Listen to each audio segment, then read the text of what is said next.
ये व्यर्थ के बकवाद करने वाले लोगों से मत मिलो, व्यर्थ के बकवाद करने वाले लोगों की तरफ मत देखो, ये क्या कह रहे हैं, क्या बोल रहे हैं। और तुम भी व्यर्थ का बकवाद मत करो। अपने समय को कीमती मान करके निरंतर प्रिया प्रीतम का नाम जप करो, उनके गुण लीला गाओ, उनकी सेवा में रहो। कभी प्रपंच की बातें, कभी प्रतिष्ठा का चिंतन, कभी नाना प्रकार के मान सम्मान का चिंतन, ये घुसने ना पावे हृदय में। बहुत सावधान रहना चाहिए साधक को। ऐसी बातें देखो मत, ऐसी बातें सुनो मत जिससे तुम्हारा हृदय उद्विग्न होकर प्रभु का चिंतन छोड़ दे। बंद करो अभी। अन्य लोगों के संग का त्याग कर दो, जो भगवत विमुख वार्ता करते हैं, संत निंदा करते हैं, दूसरों की निंदा करते हैं। कुछ हाथ नहीं लगता, ये लोग दुर्गति को प्राप्त होने वाले हैं। भक्तन निंदा अति बुरी भूल करे जिन कोय, किए सुकृत बहु जन्म के छिन में दारे खोए। पर निंदा के किए ते नहीं, आवत नहीं कछुआत, मूर्ख पर्वत पाप को ले चल अपने साथ। तो अलम कश्यापि संगत्या, ऐसा संग मत करो जिनके पास बैठने से भक्त निंदा, जन निंदा, भगवत निंदा हो। ऐसे से दूर रहो। अलम बंद कर दो ऐसे लोगों का संग। रात दिन हम श्यामा श्याम का नाम जप करेंगे, श्यामा श्याम के लीला गुण गाएंगे, श्यामा श्याम के ही धाम का शोभा का चिंतन करेंगे। जब तुम अपना जीवन श्यामा श्याम के चरणों में न्यौछावर कर दोगे तो पूरा भार श्यामा श्याम ले लेंगे और तुम्हारे हृदय में मस्ती आ जाएगी। जो ऐसा निश्चयी होता है, दृढ़ निश्चयी, उसके अंदर दृढ़ विश्वास, तो उसके हर समय भगवान की स्फूर्ति होती रहती है। भारी प्रतिकूलता में भी भगवान का सानिध्य अनुभव होता है। वो अनुकूलता में तो भगवान के दुलार को देखता है, लेकिन प्रतिकूलता में भगवान की विशेष कृपा को देखता है। ये संयोग, ये वियोग, संसार की ये द्वंद्वमयी वृत्तियां भक्तों के हृदय में नहीं चुभती। आए की हुज्जत नहीं, गए की तलाश नहीं, क्योंकि नित्य संयोग भगवत स्मृति के प्रभाव से प्रभु का रहता है। शोक, विषाद बहुत ध्यान देने योग्य विषय है। तभी लोगों को ऐसा लगता है कि ऐसा कैसे हो सकता है। भक्त के चरित्रों को जब सुनते तो लगता है ऐसा कैसे हो सकता है, ऐसी परिस्थिति में भी ऐसा कैसे हो सकता है। क्योंकि तुम मानसिक बुद्धि से युक्त हो और वो भागवतिक स्थिति से युक्त है, इसलिए तुम उसको पार पा ही नहीं सकते। जब तुम अपना जीवन श्यामा श्याम के चरणों में समर्पित कर देते हो हृदय से, फिर उनकी कृपा से सब विघ्न दूर हो जाते, एक अपार मस्ती रहती है। नहीं तो शोक, विषाद, दुख, क्लेश, कष्ट, संताप, भय, उद्वेग, ये सदैव सताते रहते हैं। इसी से डिप्रेशन होता है। बार बार नकारात्मक चिंतन, शोक, विषाद, दुख, चिंता, क्लेश, संताप, भय, उद्वेग, यही पूरे मानसिक स्तर को नष्ट कर देते हैं। उत्साहहीन जीवन हो जाता है। जब तुम श्यामा श्याम को समर्पित हो जाते हो तो ये सब प्रवेश भी नहीं करते, एक अपार मस्ती बनी रहती है। अब क्या होगा? श्यामा श्याम जो करेंगे वही होगा। श्यामा श्याम पता नहीं कैसा करें, नहीं, वो सदैव मंगल भवन है, वो जो करते महामंगल होता है। यह निश्चय उपासक के हृदय में आ जाना चाहिए। इसलिए अपना सारा मन, सारी बुद्धि, सारा जीवन, प्रत्येक श्वास प्रभु को अर्पण कर दो, फिर देखो तुम निहाल हो जाओगे। दुख, शोक, विषाद, क्लेश, कष्ट, संताप, भय, उद्वेग, ये उसी को व्यापते हैं जिसने अपने जीवन को प्रभु के चरणों में अर्पित नहीं किया। इसलिए तुम अपना सारा मन सारी बुद्धि, सारा जीवन, प्रत्येक श्वास केवल प्रभु को अर्पित कर दो, फिर देख लेना। श्वास कैसे अर्पित की जाती? राधा राधा राधा। बुद्धि कैसे अर्पित की जाती? एकमात्र निश्चय कि भगवत सुख ही सुख है, ये जागतिक सुख सुख नहीं, ये दुख है, ये ऐसा दलदल है जिससे आज तक कोई नहीं निकल पाया। सारा मन, हम मन से केवल प्रभु का मनन करें, बार बार मन को संसार से हटा के नाम में, रूप में, लीला में, धाम में लगाएं। बहुत प्रसन्नता हो जाती है उस उपासक के हृदय में जो अपना मन बुद्धि प्रभु के चरणों में अर्पित कर देता। भगवान ने तो इसको बहुत उत्तम स्थिति बताया है कि मेरे से कभी वो अलग हो ही नहीं सकता यदि मन बुद्धि अर्पित कर दिया। मय्येव मन आधत्स्व मयि बुद्धिम निवेशय, तो निवश्य मय्येव अत ऊर्ध्वं न संशया। बिल्कुल संशय नहीं, वो मेरे में ही निवास करेगा जिसने मन और बुद्धि अपनी मेरे में अर्पित कर दी। बहुत प्रसन्नता रहेगी उस उपासक के जीवन में जो अपने आप को मन बुद्धि सहित प्रभु के चरणों में समर्पित कर दिया है। भगवान का आश्रय लेने वाले की पहचान है हर परिस्थिति में प्रसन्न रहना। देखो आप भगवद आश्रित हो कि नहीं, देखो अनुकूल परिस्थिति में तो सब प्रसन्न रहना, लेकिन प्रतिकूल परिस्थिति में प्रसन्न रहना ये भगवान के भक्तों का लक्षण है। हर परिस्थिति में प्रसन्न रहना ये भगवान के भक्तों का लक्षण है। आनंदगन भगवान का आश्रय मिलते ही आनंद छा जाता है हृदय में। उनके पास आनंद का अभाव होता ही नहीं है। जैसे सूर्य का प्रकाश उदय होते ही सूर्य का प्रकाश संपूर्ण अंधकार को नष्ट कर देता है, ऐसे ही भगवान का संपूर्ण आश्रय लेते ही सब दुख चिंता शोक नष्ट हो जाते, आनंद ही आनंद।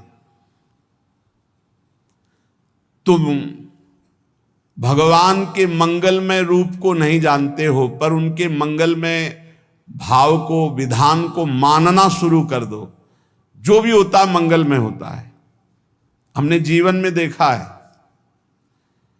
अगर इधर कोई बहुत बड़ा सुख दिया तो देर नहीं लगेगी, 24 घंटे नहीं व्यतीत होंगे और ऐसे दुख दे देंगे, जिससे दोनों का समान भाव रख करके ना दुख में तुम भूलो प्रभु को, ना सुख में फूलो, सीधे भगवत मार्ग में चल। पूरे जीवन की बात देखा है, भगवान के मंगल विधान में सदा सर्वदा सुख ही सुख है, इस बात को मान के प्रसन्न हो जाओ।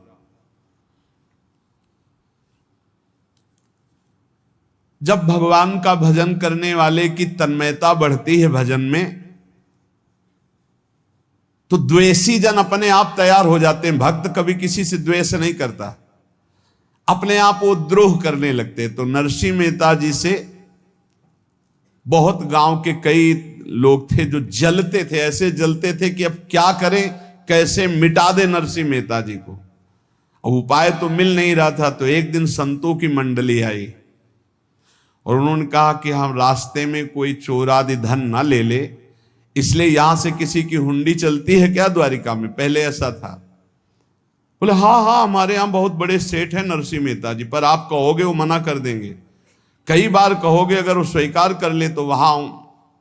और उनका लक्ष्य था कि नरसिंह मेहता जी की तो खाने की भी सुविधा नहीं थी, हुंडी कहाँ की बात आई।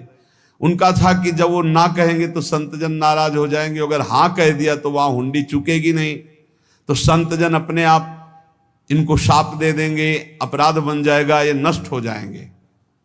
संतों को भेजा नरसिंह मेहता जी ने, सबकी दंडवत की, चरण पखाड़े। तो उनका ये इतना रुपया है, द्वारिका में साधु सेवा हम करेंगे, वहां तुम्हारी हुंडी चलती है, तो आप अरे उनका आप कहाँ भूल रहे हो, यहाँ खाने की भी व्यवस्था। बोले हमें सब पहले से बता दिया गया कि आप मना करोगे, बार बार मना मत करो, हमें पता है। तो उन्होंने ठाकुर जी की तरफ देखा, बोले क्या लीला है प्रभु, संतों से हम क्या कहें, ये ले रुपए। उस समय स्वर्ण की मोहरें चलती थी, बेच के बाजार से खूब उन संतों को पवाया, उन्हीं संतों की सेवा की। और उनका अपने सेठ का नाम तो बताओ जहां हमें जाके हुंडी मिलेगी। सेठ, सावल शाह सेठ। संत जन गए वहां, पूछा कि नरसिंह मेहता जी का जिन सेठ से परिचय, उनका नाम सावल शाह सेठ, उनकी गद्दी कहाँ है? तो जो कुछ भक्त थे वो द्वारिकाधीश की तरफ संकेत करते कि वही हैं। बोले नहीं नहीं, वो सेठ है, उनकी गद्दी चलती थी। पूरी बाजार में कहीं कोई। अब संत जन एकांत में होकर के बहुत विचलित हुए, क्या हमारे साथ धोखा हुआ? नरसिंह मेहता जैसा संत क्या धोखेबाज हो सकता है? देखो, संशय तो बहुत विचित्र होता है। बड़े बड़ों को संशय हो जाता है। जब भगवती सती जी को संशय हो गया, राम जी को, हे खग हे मृग हे मधुकर श्रेणी, ऐसा पूछते हुए कि सच्चिदानंद कैसे हो सकते, तो किसी को हो सकता है, क्योंकि वो बुद्धि की अधिष्ठात्री देवी है। जो ही उनके मन में ऐसा आया कि क्या हमारे साथ धोखा हो रहा है, इतने में ही देखा, जय हो सावल शाह सेठ की। होगा सावल शाह सेठ, तो देखा बढ़िया मुनीम जी उनके साथ, और सेठ बस्ता लिए हुए मुनीम जी, सरकार इधर से चलो। तो उनका सावल शाह सेठ आपका नाम है? संतों ने कहा। बोले हाँ। बोले नरसिंह जी? हाँ। बोले आपकी हुंडी आ गई है। हुंडी एक कागज में लिखा कि ये हमारे सेठ जी को दे देना। वैसे लोग मुझे माखन चोर कहते, कोई कुछ कहता, लेकिन आपने सेठ बना दिया। जब आपने सेठ बना ही दिया तो आप कभी परवाह मत करना तुम। और ये सेवक आपकी सेवा में सदैव तत्पर है। भगवान ने ऐसा लिखा। जो भगवद आश्रित है, एक बार ये चलता रहता है, जो संत जन होते हैं उनके विरोधी अपने आप बन जाते हैं, किसी से कोई मतलब नहीं, अपने आप विरोधी बन जाते हैं। कबीरदास जी का पूरी काशी में यश था। भजन करने वाले महापुरुषों का यश बढ़ता है जब, तो जो भजनहीन होते हैं उनके हृदय में जलन पैदा हो जाती है, और वो उनको विविध प्रकार से फंसाना चाहते हैं, उनको कष्ट देना चाहते हैं। तो कबीरदास जी के यश को धूमिल करने के लिए कुछ ब्राह्मणों ने एक रचना रची। मुड़ मुड़ा के कबीरदास जी के शिष्य बन करके पूरी काशी के सब आश्रमों में निमंत्रण दे आए। कल भंडारा है, संत सेवा है, सबने स्वीकार किया। कबीरदास जी अपनी दिनचर्या करके निकले तो संत मंडली आने लगी। बोले कै बजे सेवा है? साधु सेवा। बोले कौन सी साधु सेवा? बोले कल आपके शिष्यजन निमंत्रण दे के आए, पूरी काशी के सब संत आ रहे हैं। कबीरदास जी ने कहा यहाँ तो एक की भी व्यवस्था नहीं, पूरी काशी के संत आ रहे। अच्छा, समझ में आ रहा है, लीला बिहारी तुम लीला करना चाहते हो। गए अपना निकल गए गंगा किनारे, एक झाऊ के नीचे बैठकर अपना भजन ध्यान में मगन है।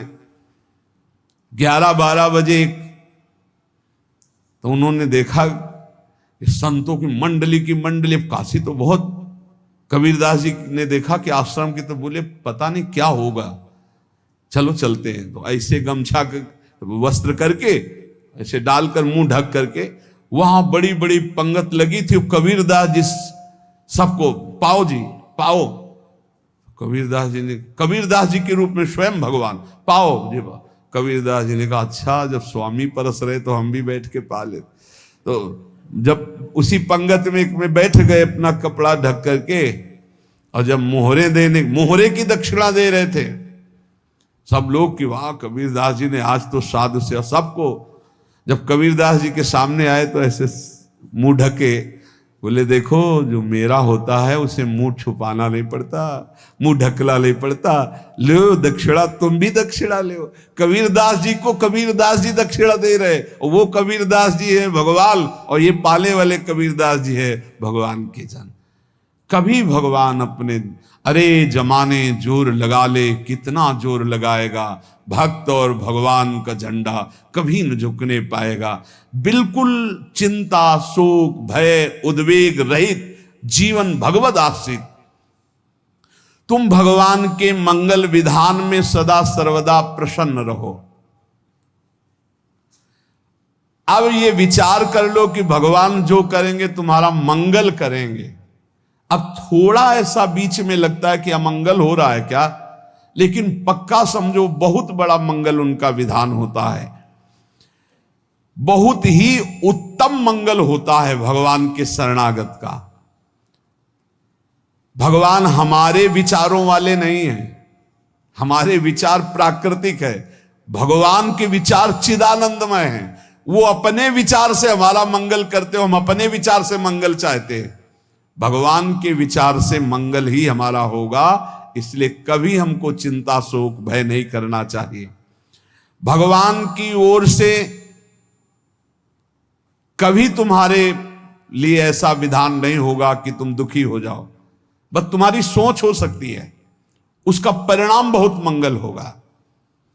जगत की ओर से निराश हो जाओ, किसी से आशा मत रखो, फिर आप देखो आपका जीवन कैसा आनंदमय व्यतीत होता है।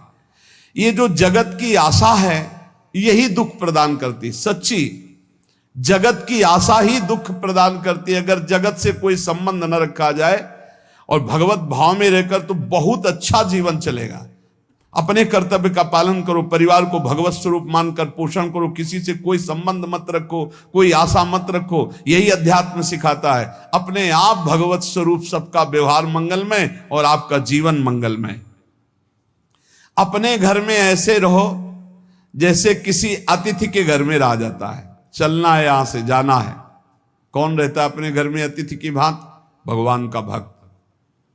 जाना है यहां से, अपनी प्रिया प्रीतम के पास जाना। ये हमारा घर नहीं है, यहां तो हम समय व्यतीत कर रहे हैं, अपनी आयु व्यतीत कर रहे हैं भगवत आराधना करते हुए। हमें जाना है प्रिया प्रीतम के पास।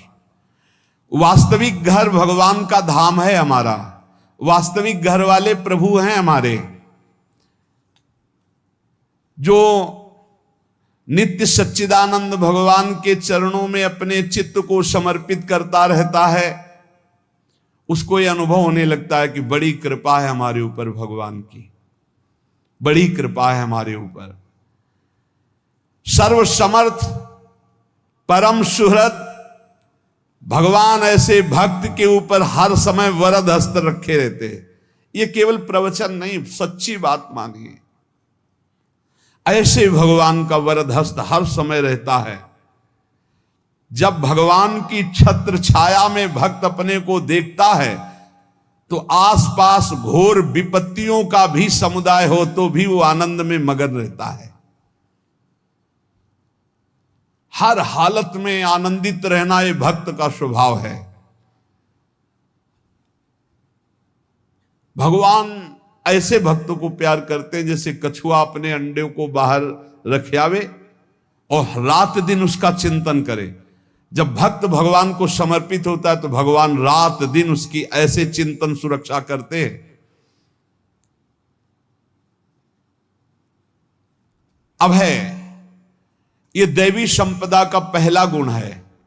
ये भगवान के शरणागत पर जागृत हो जाता है, वो भयभीत नहीं होता, किसी भी उससे भयभीत नहीं होता। यही डरप हरिवंश हित, जिनो भ्रमय गुण सलिल पर। इस डर से डरते रहना चाहिए कहीं गुण रूपी पानी में फिसल न जाए, नहीं तो गलती हो सकती है। साधक सावधान रहे। ये अभय दैवी संपदा का सबसे बड़ा गुण है। जो भयहारी भगवान की शरण में आ जाता है तो उसके अंदर ये अभय प्रकट हो जाता है। अगर कहीं तुम्हें एकांत में भय लग रहा है, एक आदमी तो एकांतिक में आए थे, वो कह रहे थे कि हमें हर समय भय लगा रहता कि कोई हमारे पीछे है, अंधेरा तो लगता कोई खड़ा है, मैं जीना मुश्किल हो गया, ऐसा भय। देखो ये मन कैसा है, भगवान से विमुख होने पर कैसे डरवाता है। वो कह रहे हैं हर समय मुझे डर लगा रहता है, कोई सामने खड़ा है, कोई पीछे खड़ा है, ऐसा भय लगने लगता है। और जब भगवान की शरण में आ जाते हैं तो ये अभय स्थिति हृदय में जागृत हो जाती है। कोई भी भय आसपास आ ही नहीं सकता, यहां तक कि नरक का भी भय खत्म हो जाता है जो भगवान की शरण में है। महापापी भी पुण्यात्मा महान भक्तों के समान वो उत्तम गति को प्राप्त हो जाता है जो भगवान की शरण में हो जाता है। पर ये जो भोगों का आश्रय लिए हुए हैं, मनमानी आचरण कर रहे हैं, ये कभी उस अभय को जान ही नहीं सकते कोई अभय पद है क्या। इनको तो कदम कदम पर शोक, भय, और दुख की प्राप्ति होगी। कोई बचा नहीं सकता जो भोगों में लगे हैं, मनमानी आचरण कर रहे हैं। अगर निर्भय होना चाहते हो, परम सुखी होना चाहते हो, तो भगवान के शरणागत हो जाओ। सारे जगत को अभय दान देने वाले भगवान हैं। भगवान का एक प्रण है, मम पन शरणागत भयहारी। जो मेरी शरण में आ गया उसके भय का मैं नाश कर देता हूं। साधना में अवस्था मन की मानी जाती है कि आप कितने अच्छे साधक हैं। यदि आपका मन भगवदाकार है, हर समय भगवत चिंतन चल रहा है, आपके स्वप्न भागवती का रहे हैं, आपके विचार भागवतिक हैं, तो आपकी अच्छी साधना हो रही है। और यदि आपके स्वप्न गंदे आ रहे हैं, क्योंकि स्वप्न में मन का ही सारा खेल होता है, और आपकी चिंतन वृत्ति वासनात्मक चल रही, तो अभी साधना का प्रभाव मन पे नहीं पड़ा है। जिसका मन हर समय भगवत चिंतन करता रहता है, वो जीते जी जीवन मुक्त हो जाता, अनुभव होता है। जैसे किसी ने कहा कि हमें कैसे पता चलेगा कि हमारा काम हो गया है, तो जैसे आप भोजन पा लेते हैं तो किसी दूसरे से गारंटी थोड़ी लेनी होती कि हम छक गए हैं क्या, आप जरा बताना हम छक गए हैं क्या। नहीं, अपने हृदय में आ जाता है कि अब मैं तृप्त हो गया। ऐसे ही अपने हृदय में आ जाता है कि मेरा काम हो गया, अब मेरा जन्म नहीं होगा। ये हृदय में आ जाता है, अपने आप अनुभव में आ जाता है। जब स्वरूप बोध होता है तो किसी और से सलाह थोड़ी लेनी होती है, वो अपने आप अनुभव में आ जाता है। हाँ, यदि गुरुदेव का वर्ण नहीं किया है तो फिर आपको किसी न किसी गुरु से प्रमाणित करवाना पड़ेगा। और अगर गुरुदेव का वर्ण किया है तो वही मंत्र, वही नाम, वही गुरु शरणागति आपको अंदर से पुष्ट कर देगी कि आपका काम हो गया है। विषय चिंतन करता हुआ मन विषय आसक्ति को प्राप्त होता है। विषय आसक्ति को प्राप्त हुआ मन बार बार जन्म मरण और नरक को प्राप्त होता है। बस ये विषय चिंतन हटाना ही प्रमुख कर्तव्य साधना का है। बार बार मन को विषयों से हटा करके प्रभु के नाम में लगाओ, प्रभु के रूप में लगाओ, प्रभु की लीला में लगाओ। जहां भगवान प्रकट होते हैं वहां परमानंद की बाढ़ आती है। पर ये ध्यान रखें, गुलाब का फूल कांटों में खिलता है, उसकी सुगंध लेनी, फूल लेना है तो कांटों से बचाकर। ऐसे ही जब आप भगवत चिंतन के लिए चलेंगे तो आपका चिंतन चुराने के लिए माया विविध नाटक करेगी, कांटे फैलाएगी। कोई तुम्हारी निंदा करेगा, कोई अपमान करेगा, कोई उपहास करेगा, तुम्हारी अव्यवस्था हो सकती है, तुम्हारी परिस्थिति बहुत भयावह हो सकती है। इन परिस्थितियों में भी भगवत चिंतन का तार ना टूटने पावे तो आगे गुलाब का फूल है। जैसे कांटे से बचाकर गुलाब का फूल लेते हैं और भगवद अर्पित करके सौरभ का सुख लेते हैं, ऐसे ही भगवान के प्रेमानंद का अनुभव करने के लिए संसार के कांटों से बचना होगा। और खिलेगा यही फूल संसार में ही, मनुष्य देह में, और योनियों में नहीं। भगवत प्राप्ति स्वर्ग में नहीं होगी, इसी मृत्यु लोक में होगी। पहले मन नहीं लगता भगवत चिंतन में, भगवत चिंतन जबरदस्ती करना पड़ता है। भगवत चिंतन जे ही प्रारंभ करोगे ते ही बहुत बाढ़ आ जाएगी पाप चिंतन की। ध्यान दीजिए, बहुत लोग प्रश्न करते रहते हैं कि हम जब भजन में बैठते हैं तो बहुत गंदी बातें आती, मन बड़ा चंचल होता है, भाग जाता है। ऐसा प्रारंभ में जब कोई भगवत चिंतन प्रारंभ करता है तो उसका मन विषयों में भागता है, गंदी बातों में भागता है। अब लोग कहते पहले तो हमारा चिंतन बढ़िया होता था, अब चिंतन नहीं होता। तो कोई सिद्ध पुरुष थोड़ी हो गए, तुम्हें जबरदस्ती चिंतन करना होगा। जगत के प्राणी में जहां मन जाए तो इसमें भी भगवान, पदार्थ में मन जाए तो उसमें भी भगवान, जहां जहां मन जाए वहां वहां भगवान देखो, या मन को हटाकर नाम मंत्र में लगाओ। ऐसे भगवत स्मृति जागृत की जाती है, बार बार प्रयास करना होता है। कई लोग ये प्रश्न करते हैं कि हमसे बड़े पाप हो गए तो क्या हमें भगवान की प्राप्ति हो जाएगी? तो यहां कह रहे हैं भगवान किसी के पूर्व जीवन को नहीं देखते हैं, वर्तमान के भजन को देखते हैं। पकड़ो इस बात को। अगर वर्तमान में आज आप सुधर गए हो, नाम जप कर रहे हो, तो आप भक्त हो। ये गीता जी में भगवान ने कहा, अपिचेत सुदुराचारो भजते माम अनन्य भाग साधुरेव समंतव्या सम्यक व्यवसिता। ऐसा बहुत दुराचारी पहले रहा है, बाद में उसके मन में आ गया कि भगवान के सिवा हमारा कोई कल्याण करने वाला नहीं, हमारा कोई नहीं। तो भगवान कहते हैं मैं उसे साधु ही मानता हूं, उसे साधु बना देता हूं। भगवान किसी के पूर्व जीवन को नहीं देखते। बहुत बढ़िया बात है। कल तक हम क्या करते रहे भगवान नहीं देखते, आज क्या कर रहे हो ये देखते हैं। यदि आज आप भजन में लग गए हो, अच्छे आचरण कर रहे हो, तो आपको भगवत प्राप्ति हो जाएगी। भगवान ये नहीं देखते कि पूर्व में पुण्यात्मा रहा है कि पापात्मा रहा है। भगवान वर्तमान में देखते कि मेरा भजन कर रहा है, बस इसी से कल्याण कर देते हैं। पकड़ो इस बात को, तो कभी प्रश्न नहीं उठेगा कि क्या हमको भी भगवत प्राप्ति हो सकती है क्या। हमारा मन यदि श्री भगवान को चाहने लगे तो श्री भगवान हमारे मन में ही आकर बस जाएंगे। भगवान की रूप माधुरी में मन डूबने लगेगा। यथार्थ सत्य, जो भगवान से थोड़ा भी प्यार करने लगे हैं, उनके हृदय में भगवान की उनकी भावना के अनुसार झलक आने लगी है। हृदय में प्रभु के आते ही अनंत जन्मों के संस्कारों का नाश हो जाता है। इसलिए तुम अपने पहले वाले घृणित जीवन को याद भी मत करो और उसको सोचकर जरा निराश भी मत हो। अमावस्या में घोर अंधकार रहता है, पर प्रातः काल में अंधकार नष्ट हो जाता है।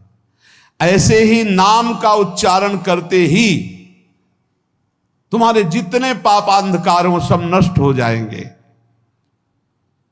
तुम चाहो कि एक क्षण भी प्रभु को ना भूलो। अब वर्तमान में ऐसी स्थिति बनाओ। जो प्रभु को नहीं भूलने की चाह करता है कि मुझे ऐसी स्थिति प्राप्त हो कि मैं कभी प्रभु को ना भूलूं, तो सच्ची मानो और कोई बात भगवान सुने ना सुने, ये बात जल्दी सुन लेते हैं। भजन की मांग करो तो बहुत जल्दी भगवान पूर्ण करते हो। भजन जिसका चलने लगा तो फिर लोकांतर के सारी रिद्धियां सिद्धियां सुख वैभव तो उसके चरणों में लौटते हैं। जब हम प्रभु से प्रभु का स्मरण न मांगकर भोग मांगते हैं, तभी हमारा भजन रुक जाता है, भजन नहीं चल पाता। यदि हम प्रभु से केवल भजन मांगे तो विश्वास करो ब्याज में सब हो जाएगा। मूल भजन तो आपका बचेगा ही, ब्याज में लोकांतर के भोग आपके चरणों में लुटते घूमेंगे। आप भजन करके तो देखो। अरे घिघियाने की जरूरत नहीं, किसी से मांगने की जरूरत नहीं, भजन करके देखो, सब ठीक हो जाएगा, सब अपने आप बन जाएगा। हम बहुत बड़ी भूल कर देते हैं कि थोड़ा भजन करके प्रभु से कुछ सांसारिक वस्तुएं, स्थितियां, परिस्थितियां बदलने की मांग कर लेते हैं, जिससे भजन छूट जाता है। प्रभु की स्मृति इतनी महान है कि जिन्होंने बैर भाव से प्रभु का स्मरण किया उनको भगवान की प्राप्ति हो गई। जैसे कंस आदि भगवान से बैर ही तो रखते थे, लेकिन भगवान की स्मृति रहती थी। स्मृति ने उनको भगवत प्राप्ति करा दी। स्मृति में महान सुख है, पर वो जब भक्ति रस से युक्त स्मृति होती तब माधुर्य रस, प्रेम रस का अनुभव होता है। कल्याण तो वैर भाव से स्मरण करने वालों को भी प्राप्त हो गया। यदि आप भक्त हो और ये चाहते हो कि आपकी भागवती की स्थिति बहुत जोर की हो, तो हम आपसे प्रार्थना करते हैं कि रोज प्रभु से एक ही बात मांगिए, मुझे अखंड स्मृति दीजिए। अर्जुन जी को पूरी गीता जी सुनने के बाद यही मिला, नष्टो मोहा स्मृति लब्ध्वा। स्मृति, प्रभु आप हम पे ऐसी कृपा कर दो कि हमारे हृदय में किसी और व्यक्ति, वस्तु, स्थान की स्मृति न रह जाए, केवल आपकी स्मृति रह जाए। ये चाह भगवान बहुत जल्दी पूर्ण कर देते हैं यदि उपासक हृदय से ये बात मांगे। भगवान की कृपा से ही ऐसा हो सकता है कि अखंड स्मृति ये कर्म फल से नहीं मिलती है। प्रभु के प्रति निर्भर होकर जो दैन्यता पूर्वक प्रभु से मांगता है और हर समय अभ्यास करता रहता है भगवत स्मरण का, उसको ये स्मृति मिलती है। और स्मृति मिल गई तो इससे बड़ी कोई स्थिति नहीं, हर समय भगवान का स्मरण। प्रभु से मन प्रतिपल नया नया स्वाद लेकर के आसक्त होता रहता है, नवम नवम। प्रभु कभी बासी नहीं होते। जैसे किसी व्यक्ति को देखो तो देखते देखते मन हट जाएगा कि देख लिया, बहुत सुंदर है, ठीक है, लेकिन वो एक दिन मन हट जाएगा। और प्रभु की सुंदरता नवम नवम है, प्रभु के नाम का स्वाद नवम नवम है, प्रभु की लीला का स्वाद नवम नवम है, प्रभु के धाम की शोभा नवम नवम है। जैसे आचार्य महाप्रभु हरिवंश चंद्र जी कहते, नयो नेह नवरंग नयो रस नवल श्याम वृषभानु किशोरी, नव पीतांबर नवल चूनरी, नई नई बूंदन भींजत गोरी, नव वृंदावन हरित मनोहर, नव चातक बोलत मोर मोरी, नव मुरली जो मल्हार नई गति, सब कुछ नया। तो नवम नवम प्रभु प्रतिपल नवम नवम प्रभु का रूप, प्रियाजू का नवम नवम, अबहीं और अबहीं और अबहीं और है। तो कहते हैं जब मन निरंतर स्मृति में डूबता है तो जब प्रभु की रूप माधुरी प्रकाशित होती तो ऐसी नवम नवम कि कभी ये नहीं होता कि रूप बासी हो गया। ये वही रूप है जो हमने अभी देखा था, नवम नवम। इसलिए आनंद की उफान आती रहती है उपासक के हृदय में। ऐसी प्रियता, ऐसा आनंद बिना भजन के नहीं अनुभव में आएगा। इसलिए तुम विश्वास करो, तुम्हें बहुत सुंदर सुख मिलने वाला है, आगे अपार सुख मिलने वाला है। ये थोड़ा दुख का समय काट लो, जब तक जीवन है ये दुख सुख की लहर आती रहेगी, आप इसको सह जाओ, आगे बहुत आनंद है, विश्वास मान लीजिए, बहुत आनंद है। जो ये विश्वास कर लेता है वो प्रभु के मार्ग में चलकर प्रभु को प्राप्त कर लेता है। नहीं तो इतने रोड़े हैं कि आप ऊब जाओगे, बहुत रोड़े हैं। जो प्रभु के मार्ग में चलता है तो माया के बहुत से पार्षद अपना प्रभुत्व दिखाने उनके पास आते हैं, महिमा अपनी दिखाने, पर वो किसी वस्तु स्थिति अवस्था प्राणी पदार्थ का प्रभाव स्वीकार ही नहीं करता, क्योंकि भगवत स्मृति परायण है, भगवान की कृपा पर विश्वास है, इसलिए उसको कोई फंसा नहीं पाता। वो नित्य निरंतर प्रभु से घुला मिला रहने के कारण उसकी मस्ती में कोई फर्क नहीं पड़ता। माया का प्रभुत्व रखने वाले उसे फंसाने की चेष्टा करते हैं, पर उस पर किसी का असर नहीं होता। वो कहीं लिप्त नहीं होता, वो कहीं दुखी सुखी नहीं होता, वो हर समय प्रसन्न रहता है। तुम देखो, हर समय प्रसन्न रहते हो? यदि नहीं तो तुम किसी व्यक्ति वस्तु का आश्रय लिए हुए, प्रभु का नहीं। अगर हां तो हर समय प्रभु का स्मरण चलना चाहिए, हर समय प्रभु के आश्रित हो, फिर देखना ये आनंद, ये प्रसन्नता क्या रूप रखती है। बड़े बड़े मस्त संतों को देखा, मस्त ऐसे उन्माद में मस्त है, उस सुख के लिए ललचाओ। कब तक जन्मते मरते रहोगे, कब तक बार बार दुख भोगते रहोगे, कब बड़ा प्रपंच है ये। भगवान का स्मरण परम पुण्यात्मा पुरुष का हृदय माना जाता है, बहुत पवित्र हृदय, बड़ा पुण्यात्मा हृदय जिसमें भगवान का स्मरण। भगवान का विस्मरण पापात्मा पुरुष, भयानक विपत्ति दुर्भाग्य आते हो। सुदृढ़ निश्चय करो, अब हम भगवान के स्मरण में अपना समय व्यतीत करेंगे। मेहनत करो, कार्य करने के लिए कोई मना नहीं, आप नौकरी करो, किसानी करो, व्यापार करो, पर अंदर अंदर भगवत स्मृति, भगवत स्मृति ही सबसे बड़ी स्थिति है। अब चाहे हम जीवित रहें, चाहे हमारे मरण जैसी विपत्ति आ जाए, चाहे सब हमसे हट जाए, चाहे सब हमको नमन करें, अब हम दृढ़ निश्चय करके केवल भगवान के स्मरण करते हुए इस संसार के बीच समय व्यतीत करेंगे।